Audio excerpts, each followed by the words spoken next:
Good morning, and thank you for your patience again. And Chodesh Tov, the month of Nisan is a month of Geula, redemption, and we should be able to be redeemed from all the things that are turning our lives upside down. We are in the middle of Mishna, Perek Hey Mishnah Tes. So just quickly to review the beginning of the Mishnah, because we will need it for the end of the Mishnah. The beginning of the Mishnah spoke about how a woman has permission to lend to her friend who is suspect of not keeping the laws of Shvius properly, which means she owns produce that is illegal for her to be using. For instance, she didn't perform beer on it. And the Mishnah said that you could lend her the utensils like the sifter and the sieve, the hand mill, the stove, because she could conceivably use it for other things that are not forbidden, not for the Shemitah produce. But you cannot actually do the sifting or the separating with her or the grinding with her, because then you would be abetting her, you'd be helping her in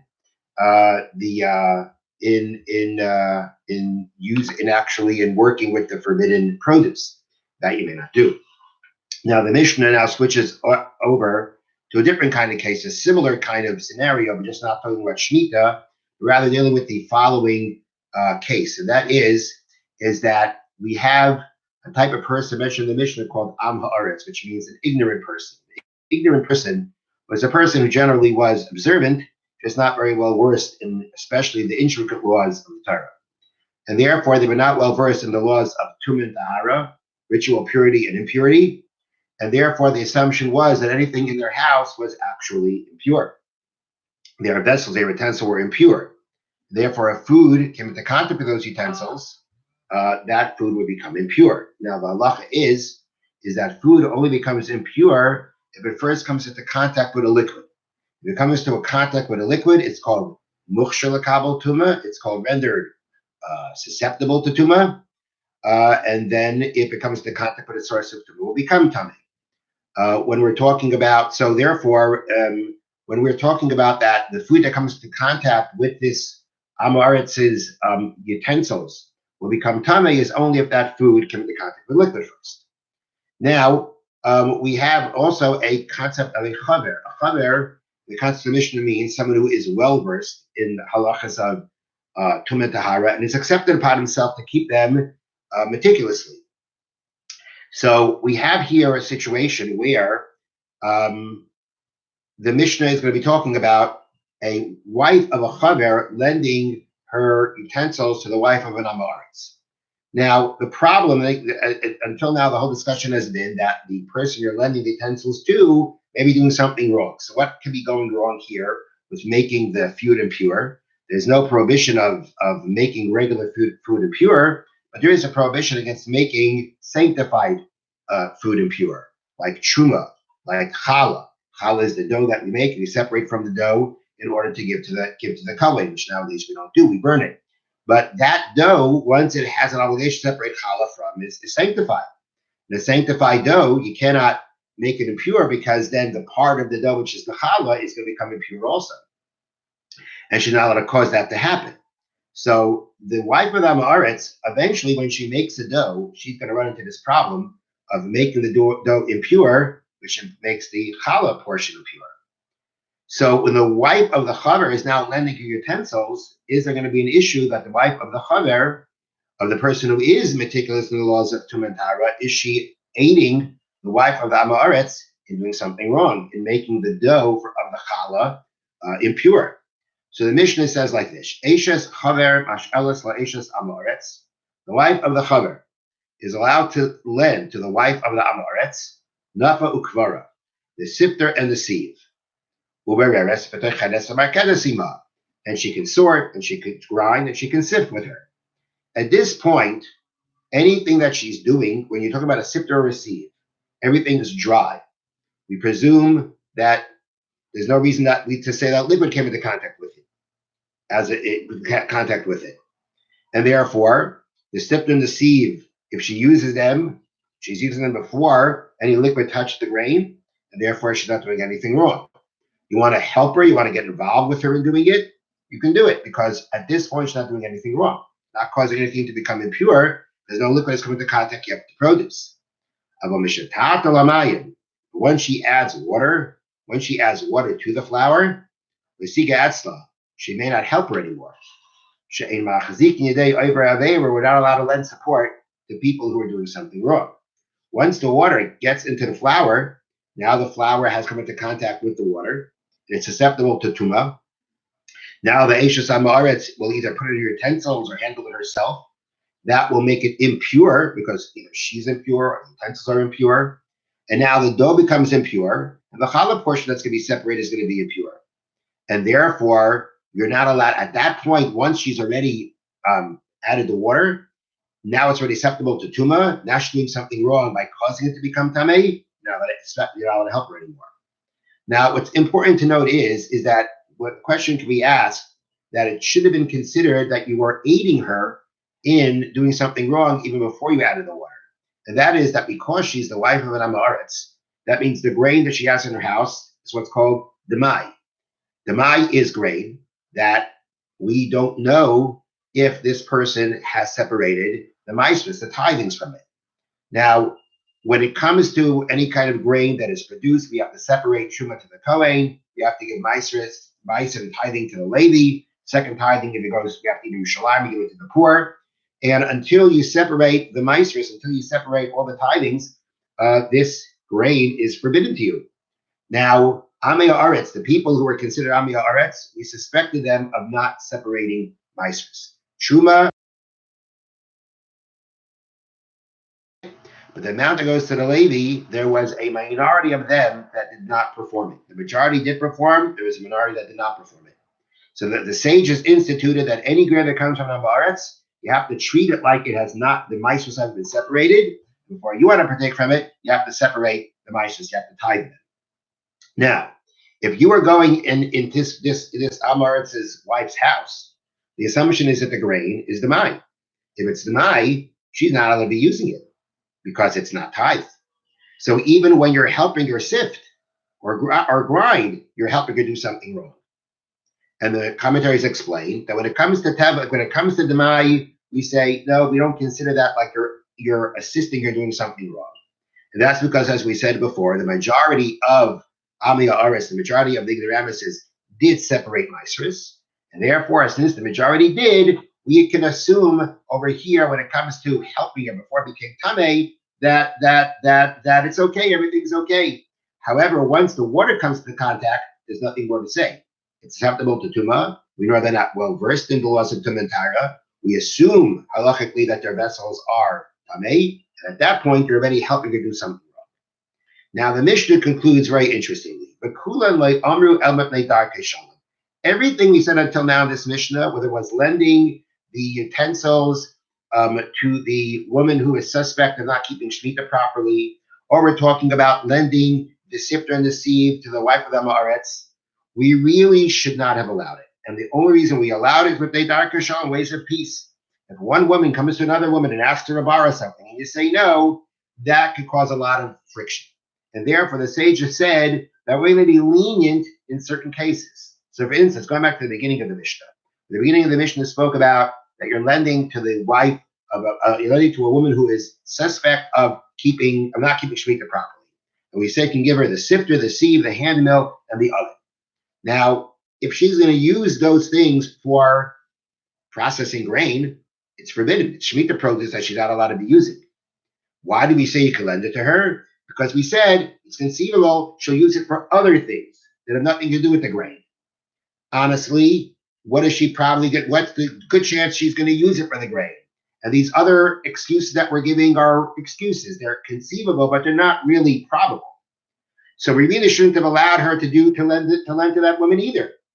But we say, you know what? We'll be lenient. We'll consider the possibility that she'll use it for a different purpose, and you can go ahead and lend it. Why? Because of the fact that Dark Hashem to promote peace. In this case, also, when it came to the wife of the Haaretz, and we say that it's demai, we can be lenient by demai. The truth is, we really shouldn't be lenient by demai, because this wife of the chaver, if she would take that grain to her house, she would not be doing anything with it. because it's demai. So now she can go ahead and help the woman in her house. It's still demai. For her, it's still demai. For her, it's still something that she's not allowed to use. And therefore really should not have allowed her to help her with that, because from her point, it's something forbidden. Still, we said, look, we'll rely on the fact that the majority of them do take off maasros, and you can help her out. Again, but at a certain point, when it actually comes to helping her do something wrong, then already there's no choice. And then to give other examples of darkei shalom, of ways of peace, the Mishnah concludes, we can encourage non-Jews during Shemitah, but not Jews during Shemitah. Meaning, you see a non-Jew plowing the land in Israel. He's not doing anything wrong. So you can go in and tell him, I hope it goes well. If you see a fellow Jew doing it, that means he's not allowed to be doing that. You cannot support him for that, because then you're supporting a person that you can't encourage him. You can't encourage someone who's doing something wrong. By the non-Jew, he's not doing anything actually wrong. We allow you to encourage him. You can also inquire into their well-being. And all of this may darkly show their ways of peace. That means there would have been a reason to think that we shouldn't inquire to his well-being. And we're only allowing it because of ways of peace. Why? And the answer is, it's his holiday. It's his holiday to his pagan god. And therefore, if you go and you ask him, how's he doing? And he says, I'm doing great, that could cause him to go now and give thanks to his god because it's the holiday. Or it could very well be that on the holiday, it may look like, again, if we ask him how he's doing on his holiday, it may again look like it could be seen as in some way encouraging him on the day of his holiday.